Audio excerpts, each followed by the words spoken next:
O Senhor esteja convosco. Proclamação do Evangelho de Jesus Cristo segundo Marcos. Naquele tempo, Jesus atravessou de novo numa barca para outra margem. Uma numerosa multidão se reuniu junto dele e Jesus ficou na praia. Aproximou-se então um dos chefes da sinagoga, chamado Jairo.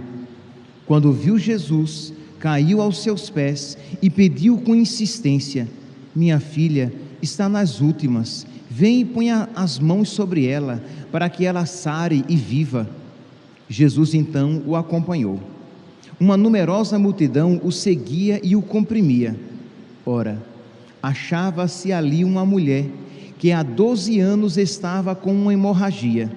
Tinha sofrido nas mãos de muitos médicos, gastou tudo o que possuía e, em vez de melhorar, piorava cada vez mais. Tendo ouvido falar de Jesus, aproximou-se dele por detrás, no meio da multidão, e tocou na sua roupa. Ela pensava: se eu ao menos tocar na roupa dele, ficarei curada. A hemorragia parou imediatamente e a mulher sentiu dentro de si que estava curada da doença. Jesus logo percebeu que uma força tinha saído dele e, voltando-se no meio da multidão, perguntou: quem tocou na minha roupa? Os discípulos disseram: estás vendo a multidão que te comprime e ainda perguntas quem me tocou? Ele, porém, olhava ao redor para ver quem havia feito aquilo.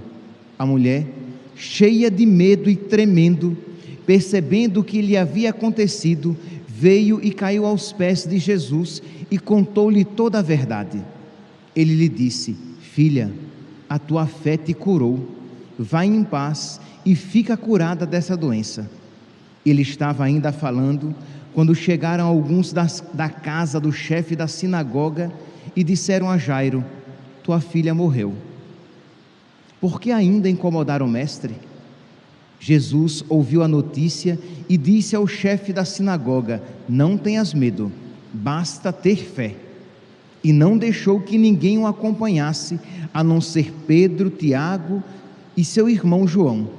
Quando chegaram à casa do chefe da sinagoga, Jesus viu a confusão e como estavam chorando e gritando. Então ele entrou e disse: por que essa confusão e esse choro? A criança não morreu, mas está dormindo. Começaram então a caçoar dele. Mas ele mandou que todos saíssem, menos o pai e a mãe da menina, e os 3 discípulos que o acompanhavam. Depois entraram no quarto onde estava a criança. Jesus pegou na mão da menina e disse: Talitá cum, que quer dizer: menina, levanta-te. E ela levantou-se imediatamente e começou a andar, pois tinha 12 anos. E todos ficaram admirados. Ele recomendou com insistência que ninguém ficasse sabendo daquilo e mandou dar de comer à menina. Palavra da salvação.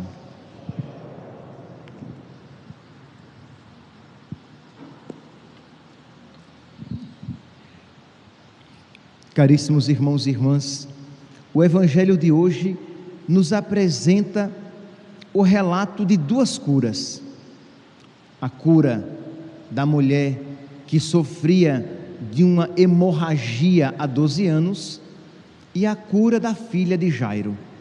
Pois bem, vamos então acompanhar estes 2 relatos e ver o que Deus tem para nos ensinar. O que a igreja, ao reservar esse texto para a nossa meditação, ela quer nos ensinar. Diz aqui que Jesus estava caminhando e uma numerosa multidão se juntou a ele. E diz então que naquela multidão chegou um chefe da sinagoga, Jairo, e disse: a minha filha, minha filhinha está nas últimas, já está morrendo. Isto é, não era apenas uma menina doente,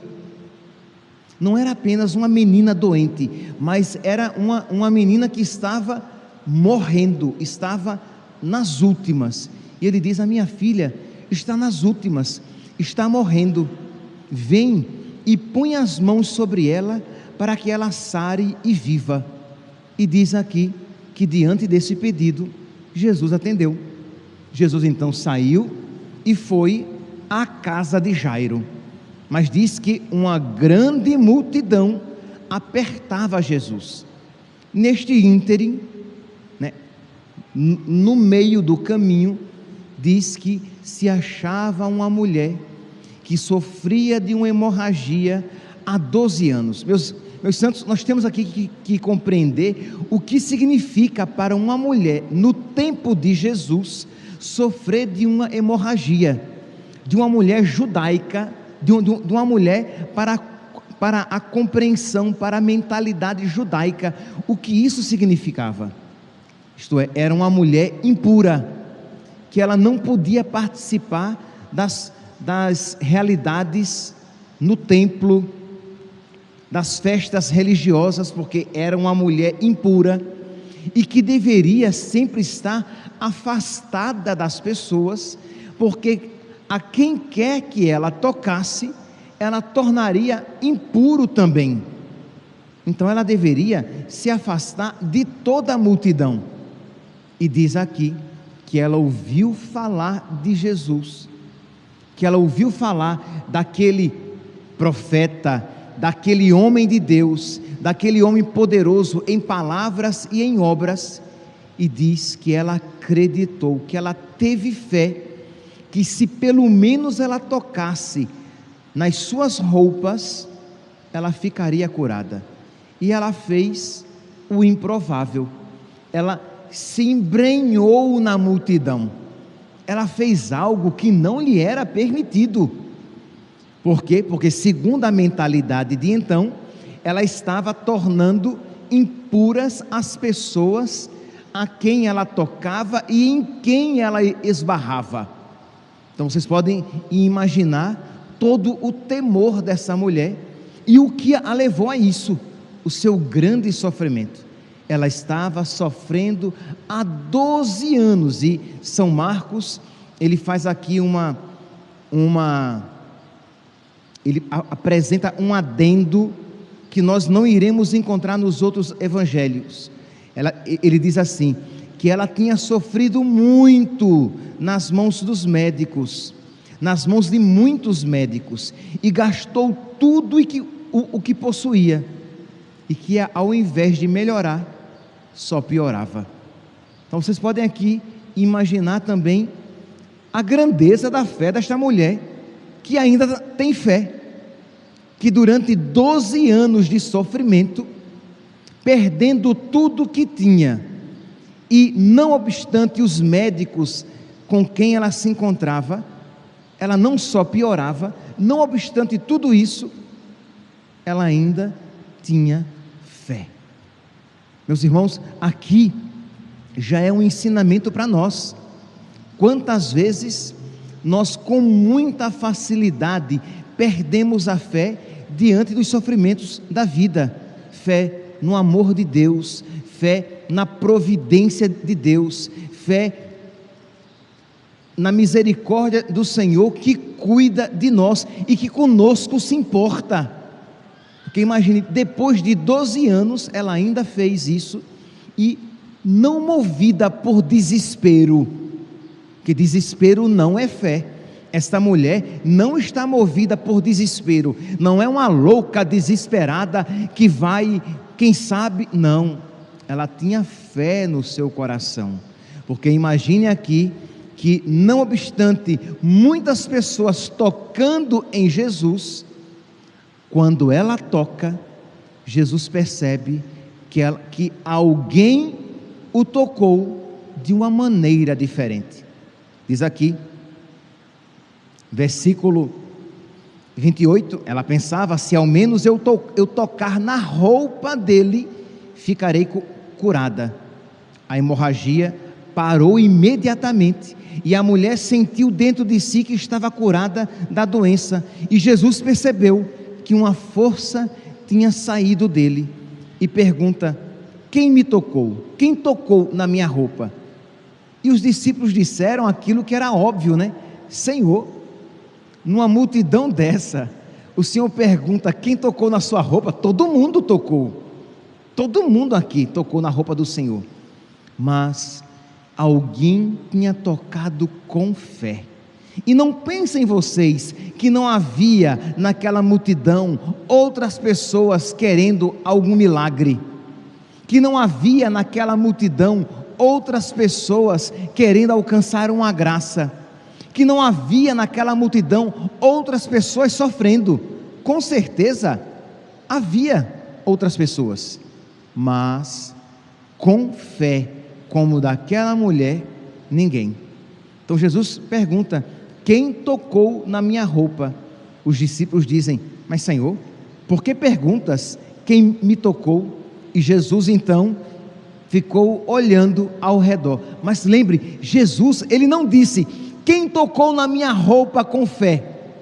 Jesus disse apenas: quem tocou na minha roupa? Ora, a coitadinha da mulher pensou: fui descoberta, eu sou impura, eu não deveria tocar em ninguém, eu toquei no mestre, eu o deixei impuro, e agora ele está querendo saber quem tocou na minha roupa.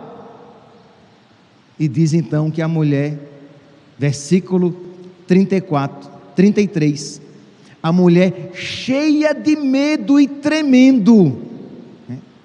São Marcos, ele sempre dá essas notas psicológicas. Então, a mulher cheia de medo e tremendo: fui descoberta, agora não tem mais jeito. Tem Jesus, o mestre, tem o chefe da sinagoga, Jairo, responsável por verificar a purificação, a pureza das pessoas. Pronto, estou perdida, fui descoberta. Então ela vai chorando, cheia de medo, tremendo. Versículo 33, caiu aos pés de Jesus e contou-lhe toda a verdade, contou-lhe toda a sua história. E qual não foi a sua surpresa? Versículo 34, Jesus diz: filha, a tua fé te curou, vai em paz e fica curada dessa doença. Isto é, meus santos, o improvável tinha acontecido. Não, o improvável aqui, eu me refiro aqui, não que ela ficasse curada, se nas suas vestes ela tocava, porque isso ela tinha fé. O improvável é que, uma vez descoberta, aquela situação toda não lhe fosse acarretar uma repreensão, uma humilhação. Mas Jesus Cristo olha para ela, reconhece-lhe a fé e a chama de filha. Minha filha, a tua fé te curou, vai em paz e fica curada desta doença.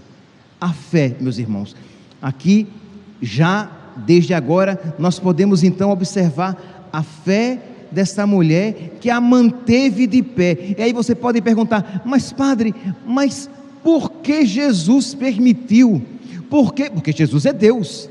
Então por que Deus permitiu os 12 anos de sofrimento dessa mulher? Porque esta mulher, depois dos 12 anos de sofrimento, ela é muito melhor do que aquela que quando ainda não havia adoecido.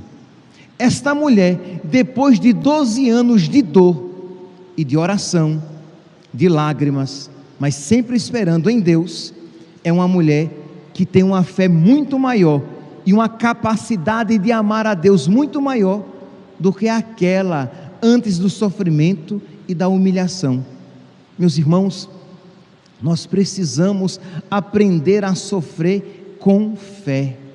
Nós precisamos aprender a passar pelas dificuldades da nossa vida com fé e perseverar, insistindo em dizer: eu tenho fé no amor de Deus, eu tenho fé na misericórdia de Deus, eu tenho fé no cuidado de Deus na minha vida, eu tenho fé, eu creio.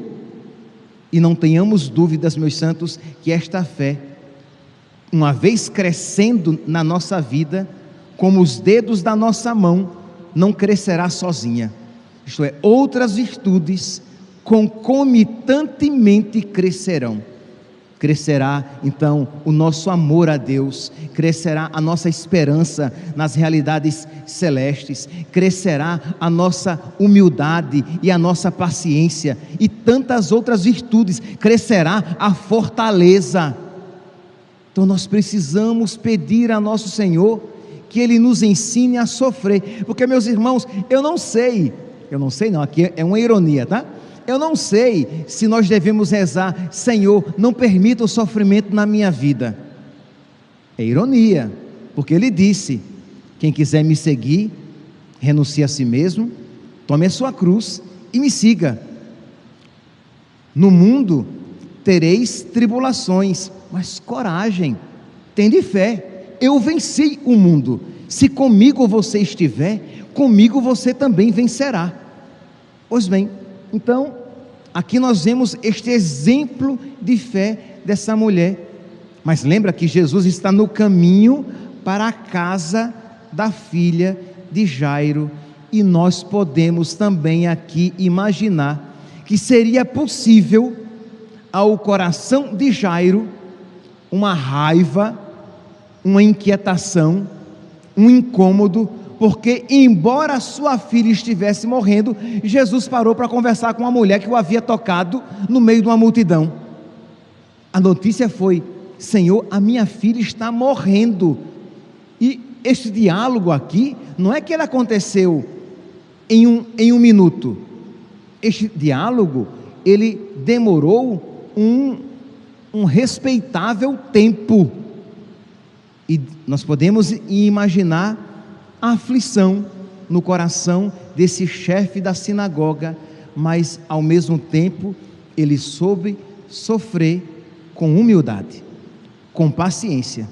Não é assim que diz o livro do Eclesiástico: meu filho, se entrares para o serviço do Senhor, prepara a tua alma para a provação, sofre com paciência.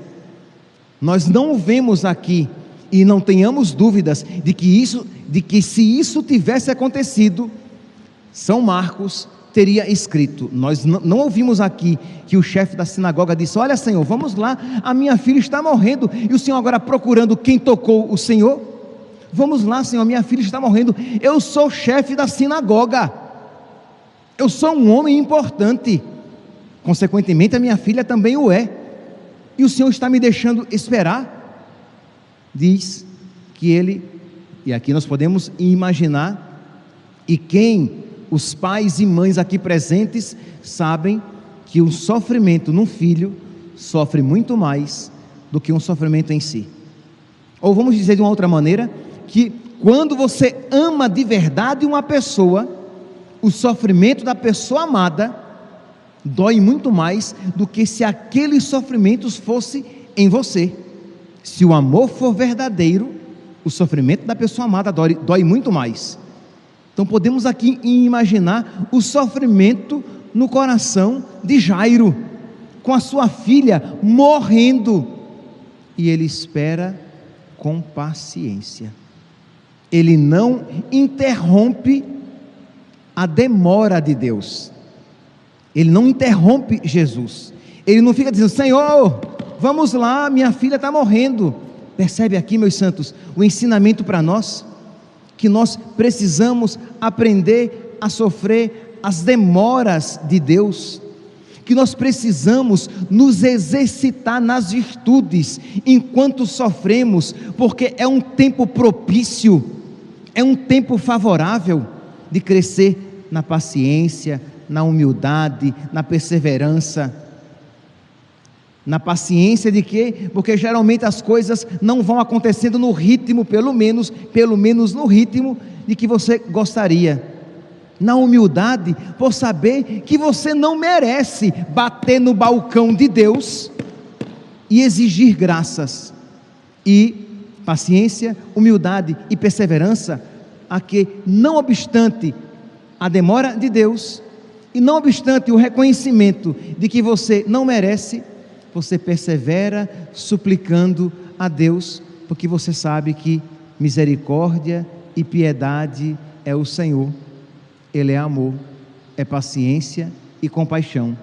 O Senhor é muito bom para com todos, e sua ternura abraça toda a criatura e Ele não decepciona aqueles que nele esperam.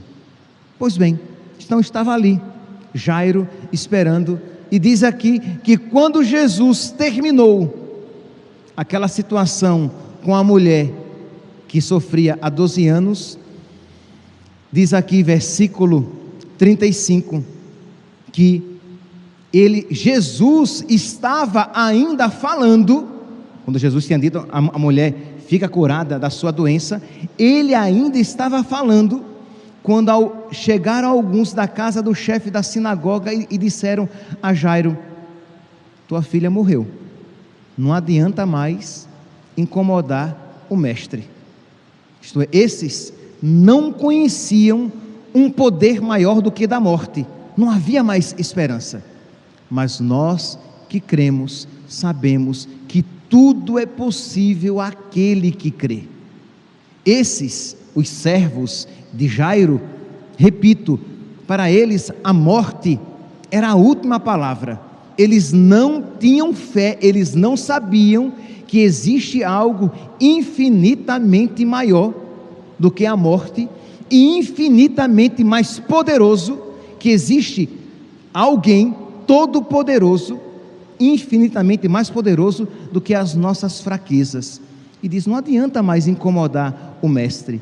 E Jesus faz o quê? Quando Jesus ouve aquilo, ele se volta para Jairo, que deveria estar prostrado, né? Isto é, acabado, desiludido. Ele esperou e até pacientemente esperou, e parece que nada iria acontecer. E Jesus olha para ele e diz: não tenha medo, basta ter fé. Versículo 36, não tenhas medo, basta ter fé. E a atitude de Jairo mostra que ele acreditou. Isto é, diante daquela notícia, ele ainda aceitou ir com Jesus, Pedro, Tiago e João, para a casa dele, não obstante já tivessem dito que ela morreu. Jesus diz então que se despede da multidão e não permite que a multidão o acompanhe, vai à casa, e diz que quando ele entrou, chegaram à casa, versículo 38, chegaram à casa do chefe da sinagoga, e Jesus viu a confusão, como estavam chorando e gritando. Isto é, diante do sofrimento, há quem se desespere, há quem perca o controle. Então aquela confusão, aquele grito, aquele choro, isso às vezes não é uma tentação para, se não acontecer exteriormente, pelo menos interiormente, a confusão, o grito e o choro interiores, quando não até a confusão e o grito exterior, isto é, o desespero, a angústia, a perda de fé. Não há mais solução nenhuma, eu não tenho ninguém por mim. Diz então que diante daquela confusão, Jesus entrou e disse: por que essa confusão? Esse choro? Acho que ele disse com esse sotaque: que confusão é essa? Vixe Maria, para com isso. E diz aqui que diante da repreensão de Jesus, o que foi que eles fizeram? Eles caçoaram de Jesus. Imagine, a repreensão do Senhor é misericórdia, quando ele diz: tendes fé, homem de pouca fé, mulher de pouca fé. E isso deveria o quê? Deveria suscitar em nós a fé. E o que foi que aconteceu aqui nesses? Suscitou a indiferença, o desprezo, a zombaria, a algazarra. Eles zombaram de nosso Senhor e começaram a caçoar dele.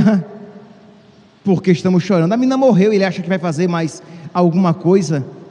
Então, percebe aqui, que enquanto nós vimos a mulher que sofria há 12 anos, e Jairo, diante do seu sofrimento, eles se mantiveram na fé, nós também iremos encontrar aqui pessoas que estão entregues ao sofrimento, ao desespero, e dele não querem sair. E a pergunta é: a que grupo você quer participar? Você quer participar do grupo dos homens e mulheres que têm fé e que esperam em Deus, e que, não obstante os acontecimentos na vida, você vai insistir em dizer: eu creio no amor, na misericórdia, na piedade de Deus, na sua bondade, na sua paciência, e eu creio que tudo concorre para o bem daqueles que o amam, que nele esperam? Ou você vai participar do grupo daqueles que, na primeira dificuldade, se desesperam e se entregam às zombarias e gozações? Que Deus, meus santos, nos conceda a graça, e Ele quer nos conceder, e que você acolha esta graça de participar deste primeiro grupo, mas que requer de você capacidade de sofrimento. Repito, meus santos, precisamos aprender a sofrer. Quem não sabe sofrer não tem fé. Quem tem fé aprenderá a sofrer. Então peça: meu Deus, dá-me fé, dá-me uma fé maior, porque eu sei que os sofrimentos não serão tirados da minha vida. Eu sei que nenhuma redoma de vidro será colocada sobre a minha vida, de modo que eu não seja atingido pelas adversidades. Então, Senhor, eu te peço uma fé grande, para que eu saiba sofrer, e que contigo aquele sofrimento se torne causa de crescimento no amor, na piedade, na confiança, na humildade e em todas as virtudes que o Senhor quer semear no meu coração. E diz então que Jesus mandou que todos eles saíssem, aqueles desesperados, menos o pai e a mãe da menina e os 3 discípulos que o acompanhavam. Depois, Jesus pegou na mão da menina morta. Imagine aqui a cena, né? Imagine o coração do pai e da mãe vendo aquela cena, e Jesus diz em aramaico: Talitá cum, menina, levanta-te. E a menina se levanta, se põe a andar, e Jesus diz que dei a ela de comer. Meus irmãos, que este evangelho de hoje desperte a nossa oração, que não seja apenas um anúncio de uma verdade intelectualmente acolhida por um intelecto que crê, sim, também, mas que seja uma verdade que desperte a nossa oração, que seja uma verdade que ilumine a nossa vida passada, para que nós vejamos como nós vivemos os sofrimentos passados, e que ilumine a nossa vida presente, como eu estou vivendo e como eu quero viver a minha vida. Porque, meus irmãos, e com isso termino, nós teremos tribulações, dificuldades, nós passaremos por vales escuros, como diz o Salmo do Bom Pastor, ou por vale de lágrimas, como rezamos na Salve Rainha do terço. Mas se nós tivermos fé, tudo isso vai concorrer para a nossa salvação, e a nossa atitude dócil às graças por Deus recebidas farão com que nós alegremos o coração de Deus, porque embora para uns o sofrimento seja destruição, para aqueles que creem e em Deus esperam, são salvação e vida. Que Deus nos conceda esta graça e que nós, humildemente, acolhamos de coração. Louvado seja nosso Senhor Jesus Cristo, para sempre seja louvado.